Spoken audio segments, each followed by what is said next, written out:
Hello and welcome on the Daily Driven Classics channel. Today we continue on the E34 with some basic maintenance, including an oil change because that's probably long overdue. We're also going to change the lead injector from cylinder number 4, and we're also going to change the hydraulic pump reservoir and some new hydraulic fluid. Furthermore, we're going to inspect the car from underneath and find that nasty oil leak that I've been preventing with cotton.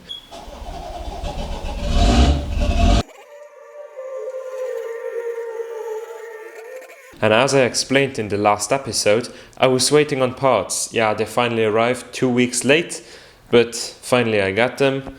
And what I was waiting for is, as you could see in the intro shots, the car runs really rough, and when I give it gas and then I let off the throttle, it just stalls, which is really weird.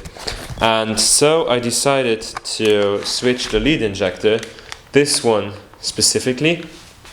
Very expensive one, still old stock from Bosch, $260 a piece, and I got a reduction on top of that, so it would have been $360, I don't know, but that's a really expensive injector. And now we're gonna take off the intake manifold for the last time, hopefully, and just install it.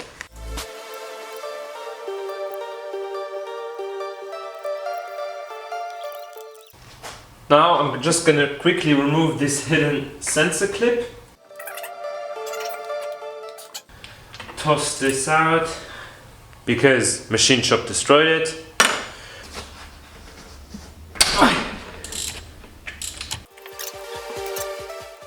As you can see, this one was also very leaky and it pissed a fuck ton of diesel everywhere.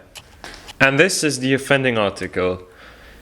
The lead injector. This is some old stock from Bosch and was really expensive, but just look how nice it is. Nice, clean, rust-free, cable in good condition. Everything's well, like, perfect.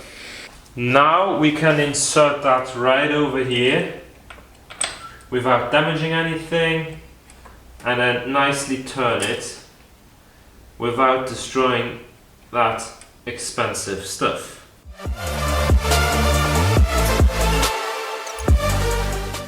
And now we torque it to 65 newtons without damaging the cable.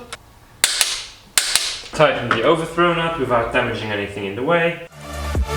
Nice and snug. And now I think we can put back the intake manifold. On this engine, it is really easy to install and uninstall the intake manifold. However, you need to pay attention because there's this plastic bracket and you have to plug in all the lines, and there goes a vacuum line and here goes the sensors, so you have to plug these in and there's not that much space.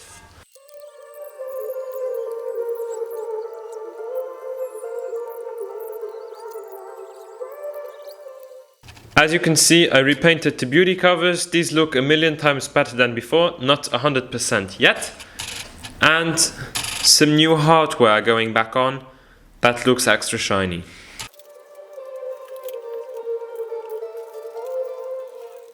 Now the intake pipe, air filter housing,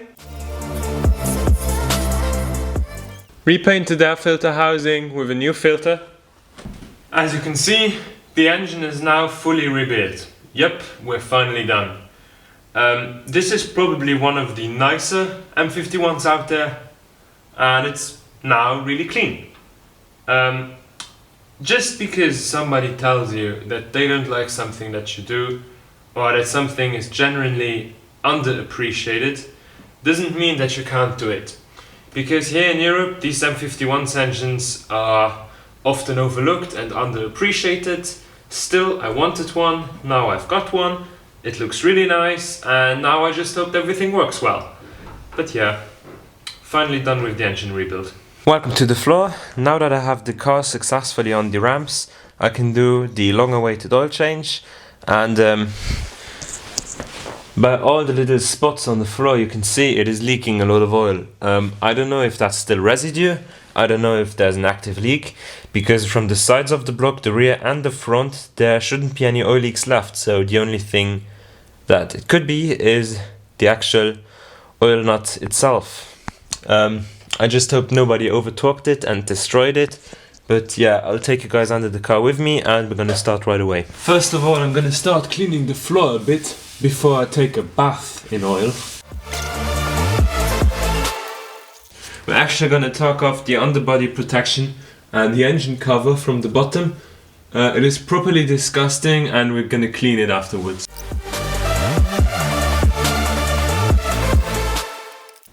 This is what I was trying to say all the time. I don't actually think there's an active leak. I just think this is an accumulation of multiple years of engine sweat, and when the engine shakes it just knocks it loose, and the whole thing being out of this spongy material doesn't help because it absorbs it, and because of the vibration it lets go, and then it is open so it just drains straight down. But yeah, we're gonna clean this before reinstallation and then we're all set.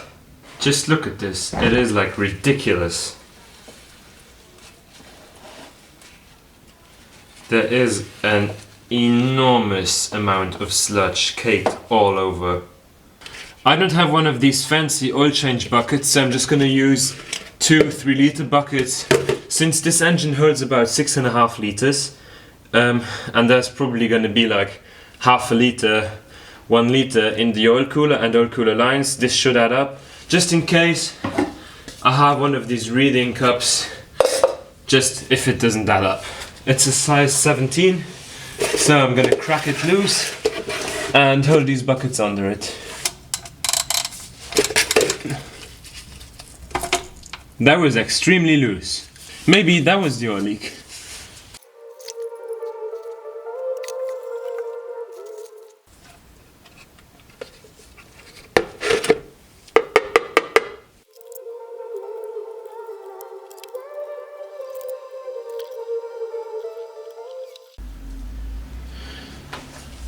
Quickly gonna clean the oil pan nut and put on a new copper washer.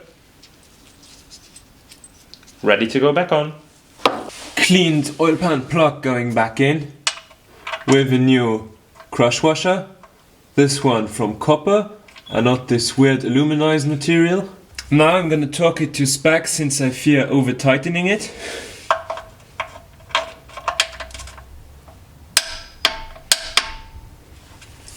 That's all it needs.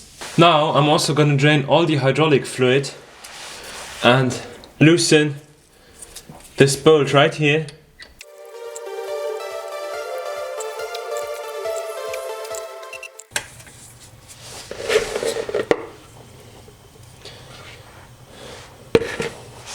That's pretty dark for ATF. Smells really burnt. Now I'm gonna put the oil drain plug back on with a bit of thread sealer.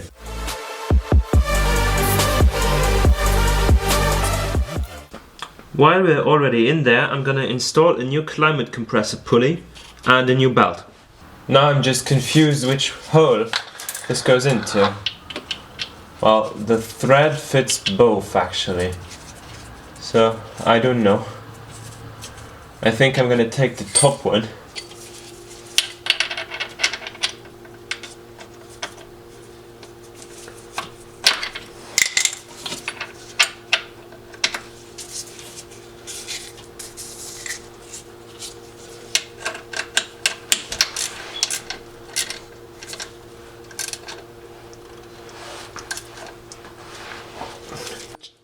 That's enough. Now I can still turn the belt on top, but here everything is solid and won't budge. That's great. Now we only need to do a bit of cleaning, and by cleaning I mean spraying a fuck ton of brake clean all over and praying that everything gets cleaned.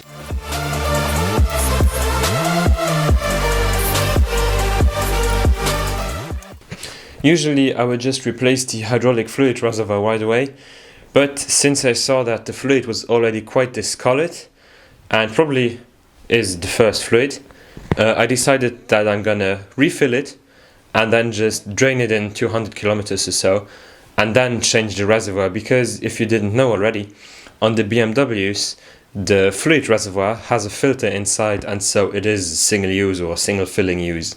But I'm not going to do it right away, just going to wait, refill the oil from the hydraulic and motor oil, and then we're good.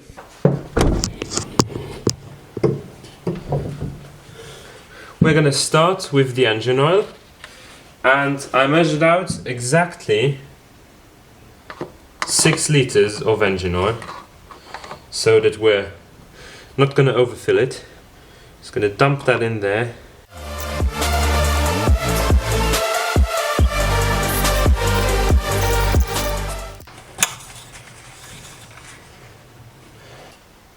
As you can see, it is exactly in the middle.